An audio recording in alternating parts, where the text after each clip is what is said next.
falamos agora de fertilizantes, cenário internacional, abastecimento.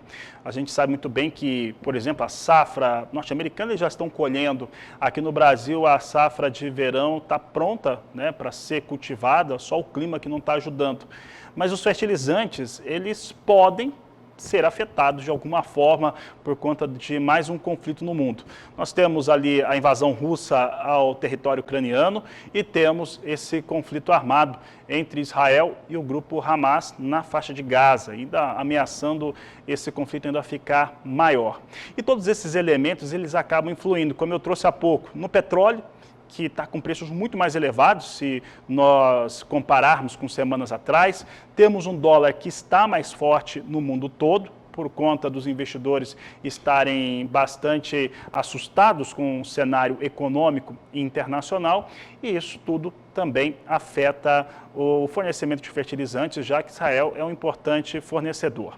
Para falar a respeito deste assunto, nós vamos conversar agora ao vivo pela internet com Rafael Yamamoto, consultor de riscos de fertilizantes da Stonex, e participa conosco aqui no Agricultura BR, aqui no canal do Boi. Rafael, obrigado pela sua participação. Dentro desse cenário internacional que tem os parâmetros, eles ficaram mais abertos, né? Tem mais elementos dentro do mercado. Como que os fertilizantes, neste momento, em relação à produção, fornecimento e até logística, como é que vocês estão classificando o risco dele neste momento? Boa tarde, seja bem-vindo. Boa tarde, Fabiano. É um prazer estar aqui com vocês. Bom, até o momento, o conflito em Israel ele não está trazendo impactos aí sobre preço, sobre oferta de fertilizantes, né? O NPK, o complexo NPK é o nitrogenados, fosfatados e potássio, né? Os 3 macronutrientes mais utilizados na agricultura brasileira e mundial. Quando a gente começa pelo N, os nitrogenados, Israel ele tem uma produção mínima, né? Consequentemente ele não exporta nitrogenados, então nesse momento a gente não está tendo problemas com relação ao fornecimento e também preços, né?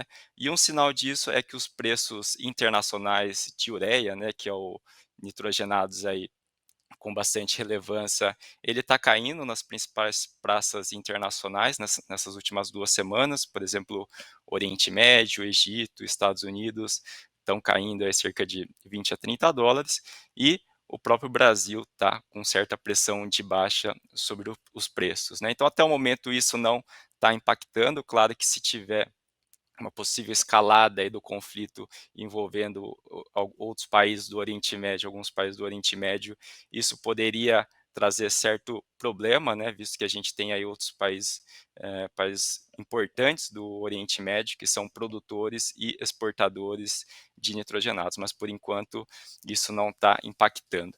Quando a gente olha o P, que é o fosfatados do complexo NPK, né, aí sim Israel tem uma relevância um pouco maior, principalmente quando a gente olha SSP, que é o super simples, e o TSP, o super triplo, né?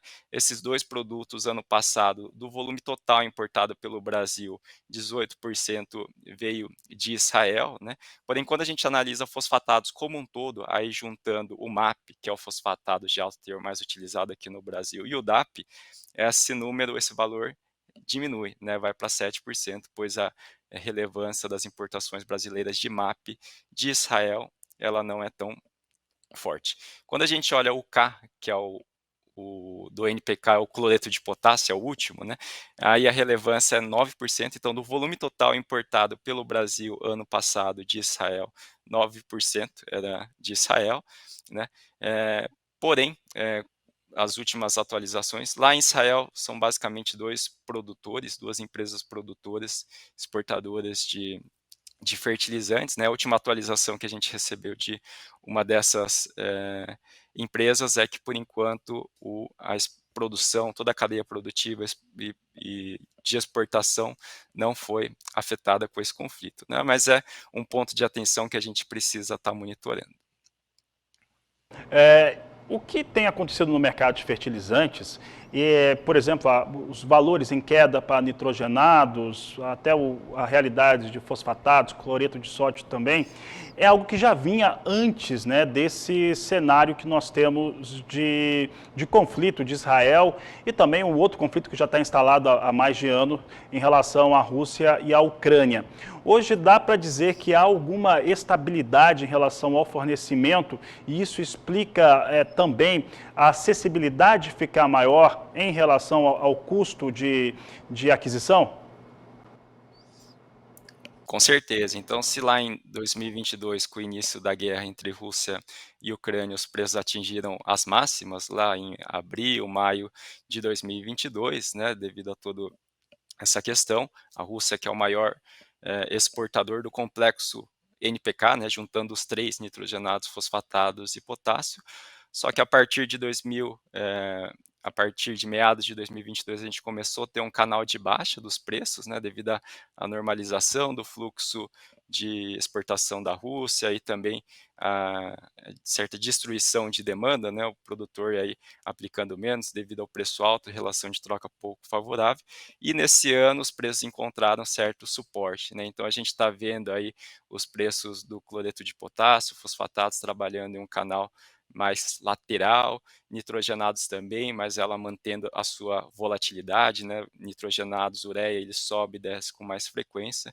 Então, esse ano, os preços eles estão num patamar mais baixo do que uma média de 2022, mas ainda não, eles não estão no patamar que eles estavam em 2020, né? Antes de todo, é, próprio antes do rally dos grãos, que ele começou lá em começo de 2021 e foi subindo e depois veio a guerra e o preço subiu, né? Então ele está nesse meio termo, abaixo do que estava o preço médio de 2022, mas um pouquinho acima ainda do que estava em 2020.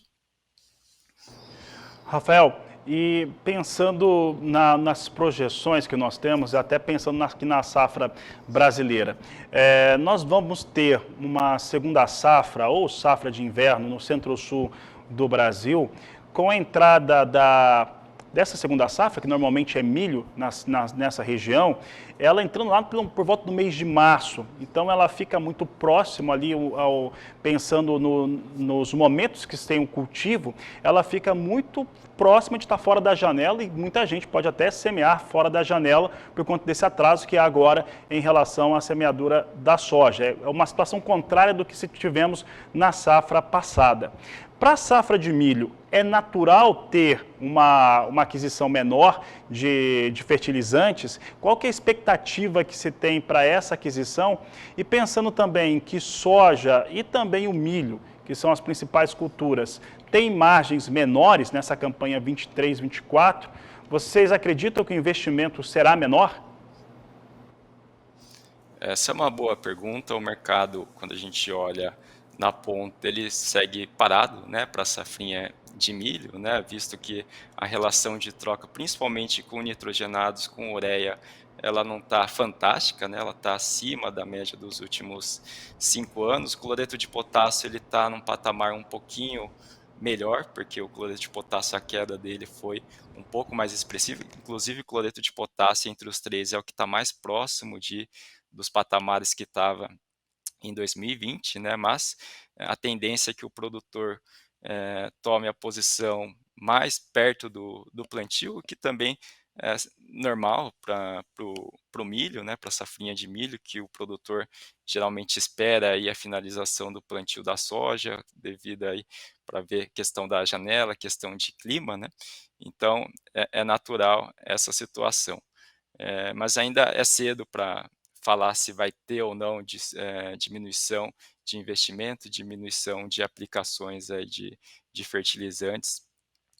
Precisamos esperar aí para ver como que funciona toda a finalização do plantio eh, da soja, né, e toda essa questão também de preços, né. Com relação à disponibilidade de produto, de fertilizantes, aí a gente não vê grandes problemas, né, até porque quando a gente olha a line-up, que é a expectativa aí dos produtos de vir para o Brasil nos próximos aí 40 dias, o line-up tá expressivo, né, pega nitrogenados, aí ureia acima de 1 milhão, sulfato de amônio, outro nitrogenados também bastante importante, também com um volume grande, cloreto de potássio também, 1,4 milhões de toneladas, então esses volumes são grandes aí, e parte disso é para safrinha de milho, a segunda safra.